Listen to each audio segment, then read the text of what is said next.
کچھ ہے اسے اپنے خون کے آخری قطرے تک اور جب تک اس کی سانس میں سانس باقی ہے اس ظلم کے خلاف، اس کفر کے خلاف اور اس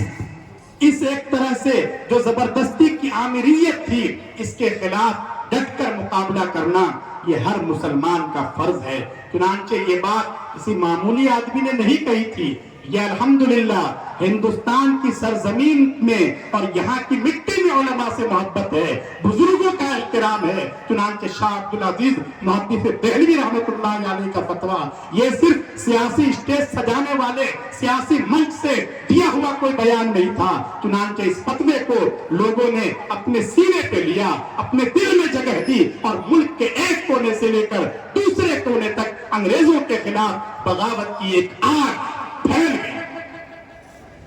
بڑے بڑے علماء، بڑے بڑے صلحاء اپنی خانقاہوں سے نکل آئے اس فتوے کے بعد۔ سید احمد شہید رحمت اللہ علیہ جن کا اس ہندوستان کے چپے چپے پر بہت زیادہ اثر تھا، وہ اپنے مریدینوں کو لے کر باہر آ جاتے ہیں اور وہ قریہ قریہ،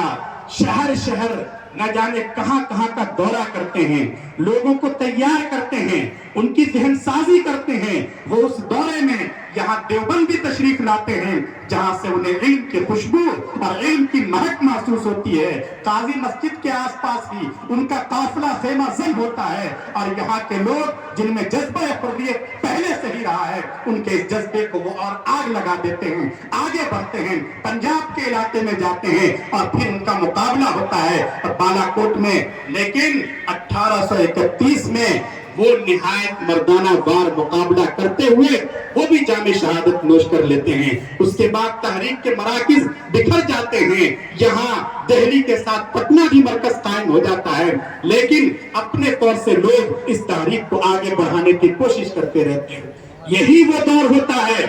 جس دور میں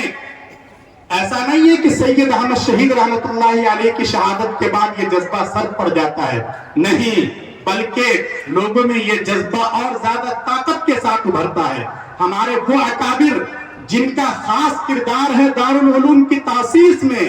اس مرکز علمی کی بنیاد میں، وہ اکابر خصوصیت کے ساتھ اس وقت عوام میں آتے ہیں، لوگوں کی قیادت کرتے ہیں، ان کو دلاسا دیتے ہیں، ان کو حوصلہ بخشتے ہیں۔ اس وقت وہ صرف تقریر نہیں کرتے، وہ صرف مضامین نہیں لکھتے، بلکہ باضابطہ وہ فوج تشکیل دیتے ہیں، امیر المؤمنین ہوتے ہیں، سید الطائفہ حضرت حاجی امداد اللہ مہاجر مکی رحمت اللہ علیہ، ان کے لیے میمنہ میسرہ کے افسر مقرر کیے جاتے ہیں، وزیر قانون مقرر کیا جاتا ہے، سارا ایک نظام بنتا ہے، ایک اسلامی عمارت ہوتی ہے، اسلامی مملکت ہوتی ہے، اور اس کا پہلا اور اولین ہدف یہ ہوتا ہے کہ کسی طرح ہمیں انگریزوں کا مقابلہ کرنا ہے اور ان کے چنگل سے اپنے اس ملک کو آزادی دلانی ہے۔ یہ جو قافلہ ہے یہ قافلہ ہار نہیں مانتا، اس کے پاس وسائل کی کمی ہے، لیکن اس کے باوجود انہوں نے انگریزوں پر اجتماعیت کے ساتھ کئی ایک ایسے حملے کیے کہ انگریزی فوج بہت زیادہ چوکنا ہو گئی۔ حضرت مولانا رشید احمد گنگوہی رحمت اللہ علیہ کی قیادت میں انگریزوں کی آرمی کا فوج کا جو پورا ایک توپ خانہ سہارنپور سے آگے کی طرف جا رہا تھا، ایک باغ میں بیٹھ جاتے ہیں یہ مجاہدین، اور جیسے ہی انگریزوں کا قافلہ وہاں سے گزرتا ہے اس پر تابڑتوڑ فائرنگ کرتے ہیں، انگریز شکست کھا کر بھاگ جاتے ہیں اور پورا مال غنیمت ان کے ہاتھ آتا ہے۔ اسی میں حضرت حافظ ضامن رحمت اللہ علیہ شہید ہو جاتے ہیں۔ اس طرح یہ کئی محاذ پر یہ تحریکیں چلتی ہیں، پورے ملک میں آگ لگ رہی ہوتی ہے۔ ان ساری تحریکوں کا نقطہ عروج ہے 1857 کا انقلاب، جسے انگریزوں نے غدر کا نام دیا تھا، لیکن وہ غدر نہیں بلکہ سرفروشی کی تمنا رکھنے والے جو حریت پسند لوگ تھے، انہوں نے خواب دیکھا تھا اور اس خواب کی تعبیر کے لیے وہ سر سے کفن باندھ کر اپنے اپنے علاقوں سے نکل گئے تھے۔ 1857 کا جو انقلاب ہے، اس انقلاب میں یہاں سے عام طور سے لوگ سمجھتے ہیں کہ آزادی کی تحریک شروع ہوتی ہے، لیکن میں نے آپ کے سامنے بہت ہی ڈیٹیل کے ساتھ اس لیے اشارہ کیا تاکہ ہمارے ذہنوں کی تطہیر ہو سکے. یہ آزادی کی لڑائی صرف 1857 سے شروع نہیں ہوتی ہے. ہم لوگ 1947 سے جب سے آزادی کا جشن مناتے آئے ہیں اس سے 200 سال پہلے سے یہ آزادی کی لڑائی لڑی جا رہی ہے. افسوس کی بات یہ ہے اور یہ اس کو خاص طور سے ہمیں دھیان میں رکھنا چاہیے کہ ہم میں سے بھی بہت سے لوگوں کا ذہن یہی بن گیا ہے کہ آزادی کی لڑائی تو اسی کے بعد شروع ہوتی ہے. گورنمنٹ آف انڈیا نے جو مجاہدین آزادی کی فہرست مرتب کروائی ہے اور وزیر اعظم صاحب نے اس کا افتتاح کیا ہے, 5 جلدوں میں جو پوری ڈکشنری اور پوری لسٹ شائع ہوئی ہے اس میں بھی انہی مجاہدین کو لیا گیا ہے جو 1857 سے لے کر 1947 کے بیچ میں جنہوں نے کارنامے اور خدمات انجام دیے ہیں. حالانکہ ایسا نہیں ہے. 1857 تو ایک طرح سے ان چھوٹی چھوٹی تحریکوں کا نقطۂ عروج ہے, ورنہ اس سے پہلے شاملی کا میدان سجایا جا چکا تھا. اس سے پہلے بریلی میں حافظ رحمت اللہ علیہ نبرد آزما تھے اور اس سے پہلے نہ جانے کتنے مسلمانوں کی اور علماء کی جانیں قربان ہو چکی ہیں اس دیش کی آزادی کے لیے. آخر کبھی انہیں بھی تو یاد کرنا چاہیے, کم از کم ان کے ناموں کو, ان کی تحریک کے ناموں کو ان ڈکشنریوں میں ضرور جگہ ملنی چاہیے. کیا یہ اس لائق نہیں ہے کہ ان کا تذکرہ کیا جائے صرف اس وجہ سے کہ انہوں نے شروع میں ہی نیو رکھی آزادی کی تاریخ کی, انہیں بھلا دیا جائے, چاہے حکومت بھول جائے چاہے کوئی اور بھول جائے, لیکن ان دیش کی آزادی کے لیے کام کرنے والوں کے جو فرزند یہاں موجود ہیں, جو دیش کی آزادی سے محبت کرتے ہیں, صحیح تاریخ سے محبت کرتے ہیں, کم از کم انہیں اپنے ان بزرگوں کے نام یاد ہونے چاہیے, انہیں ان تحریکوں کے نام یاد ہونے چاہیے. جو قوم اپنے بزرگوں کی تاریخ کو یاد نہیں رکھتی ہے وہ قوم مٹا دی جاتی ہے. اور اس پروگرام کا مقصد بھی یہ ہے کہ یہ حقائق ہمارے سامنے آئے. میرے محترم بزرگوں اور دوستوں, 1857 میں طے تھا مولانا احمد اللہ صاحب اور ان کے رفقا کئی علاقوں میں اس کے لیے باضابطہ محنت کر رہے تھے اور طے یہ ہوا تھا کہ 31 مئی کو جتنے ہندوستانی ہیں جو فوج میں وہ بیک وقت بغاوت کریں گے اور انگریزوں کے لیے اس کا مقابلہ کرنا آسان نہیں ہے. لیکن صورتحال کچھ ایسی بنی اور بنگال تک کچھ ایسی باتیں پہنچ گئی کہ جس کی وجہ سے اس سے پہلے ہی یہ لاوا ٹوٹ پڑا اور 31 کے بجائے 10 مئی کو ہی میرٹھ میں ہندوستان سے محبت کرنے والے جو مجاہدین آزادی ہیں انہوں نے بغاوت کا بگل بجا دیا. یہ بھی ہمیں نوٹ کرنا چاہیے کہ انگریزوں کے خلاف بغاوت کا اور انقلاب کا نعرہ دینے والے میرٹھ کے یہ جو سپاہی تھے ان کی تعداد آن دا ریکارڈ 85 ہے. ان 85 سپاہیوں میں 49 مسلمان ہیں اور 36 ہندو ہیں. مسلمانوں کا حصہ کبھی بھی کم نہیں رہا. آزادی کی لڑائی میں وہ فرنٹ لائن پہ بھی رہے ہیں اور پیچھے سے بھی مالی اعتبار سے اور اقتصادی اعتبار سے انہوں نے بھرپور سپورٹ کی. آزادی کے آخری مرحلے میں سبھاش چندر بوس نے جب انڈین نیشنل آرمی قائم کی ہے تو آپ کو یاد ہونا چاہیے کہ ایک مسلمان شخص ہے جس نے اپنی پوری دولت اس قائم ہونے والی نئی آرمی کو دیش کی آزادی کی محبت میں وقف کر دی تھی. یہ میمن عبد الحبیب یوسف تھے, نام بھی یاد رکھنا چاہیے. میمن عبد الحمید یوسف جو بڑے دولت مند تھے, لیکن پوری دولت جو اس وقت کے اعتبار سے جس کی مالیت 1 کروڑ روپے تھی, 1 کروڑ روپے کی اس زمانے میں بہت زیادہ اہمیت تھی, انہوں نے پورے 1 کروڑ روپے انڈین نیشنل آرمی کو عطیہ کر دیا تھا. اور اس طرح سے مسلمانوں نے سپورٹ کی ہے اور اس طرح یہ قافلہ چلتا رہا. لیکن